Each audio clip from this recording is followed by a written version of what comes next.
Quand je regarde à gauche, je ne vois personne. Quand je regarde à droite, je ne vois personne. Seigneur mon Dieu, celui qui peut nous sauver. Quand je regarde, je connais.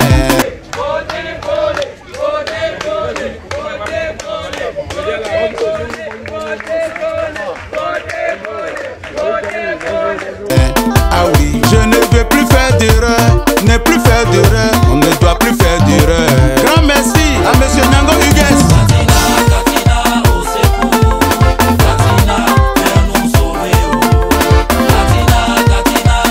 Grand merci à Damo.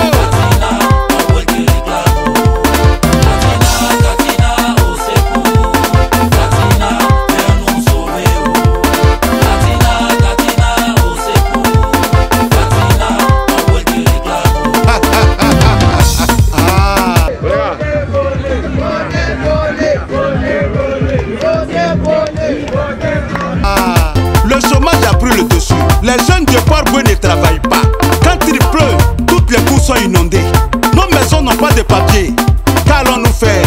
Si je m'amuse à aller vendre mes maisons, ma maison pour vous donner, voter, quand je vais finir, rassurez-vous, je vais prendre l'argent, votre argent qu'on a pour que je m'occupe de vous là.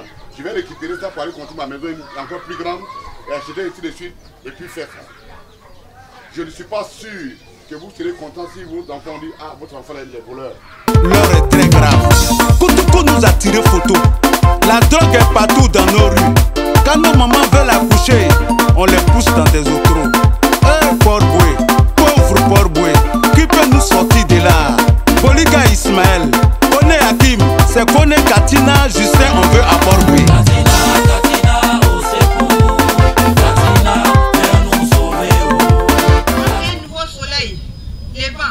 Sur notre belle cité balnéaire. Aujourd'hui, nous sommes réunis ici pour la sortie officielle de notre association Une Femme Port-Boué, union des femmes et hommes exerçant dans le manioc à Port-Boué. Sorti de là, Boliga Ismaël, Kone Hakim, c'est Kone Katina, Justin, on veut à Port-Boué.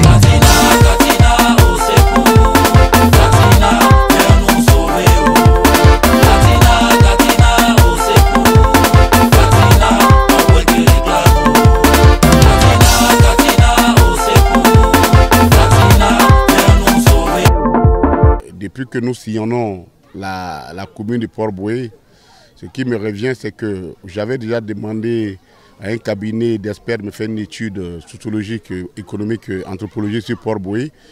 Mais là, les résultats qu'on m'avait donnés étaient déjà difficiles, étaient déjà relevaient déjà des sérieux problèmes à Port-Boué. Mais j'avoue qu'en toute honnêteté, en faisant le tour, je le faisais déjà, mais j'ai découvert que la situation est encore pire que ce que me disait le cabinet. Il y a du travail à faire à Port-Boué. Il y a énormément de travail à faire à Port-Boué. Et la personnalité de l'équipe que nous mettons en place doit être à la hauteur de la tâche. Parce que je me rends compte que les populations de Port-Boué, avec l'enthousiasme qu'ils nous expriment à notre égard, leur approche, leur volonté de nous rencontrer, expriment leur volonté et leur désir d'être avec nous. J'espère tout simplement, et je veux prendre l'engagement ici, de faire en sorte que je n'ai pas à les décevoir, à trahir leur confiance. Et donc, nous sommes en train de dérouler notre programme.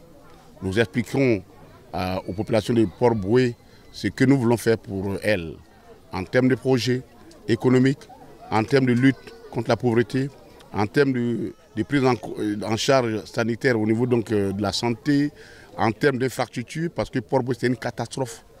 Ce matin, une dame m'a appelé, je m'interpellais, je rentrais dans elle est venue, m'a dit, monsieur le maire, je vais vous voter et je vais travailler pour que vous soyez élu.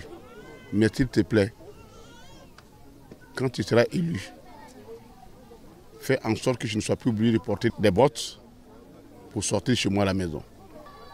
C'est des messages qui sont terribles, qui sont forts.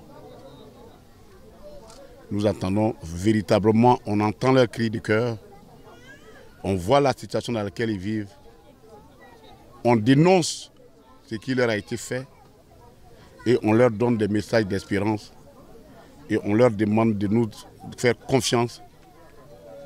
Parce que nous, on leur fait confiance, on sait que le 2 septembre prochain, on sera élu le maire de Port-Boué.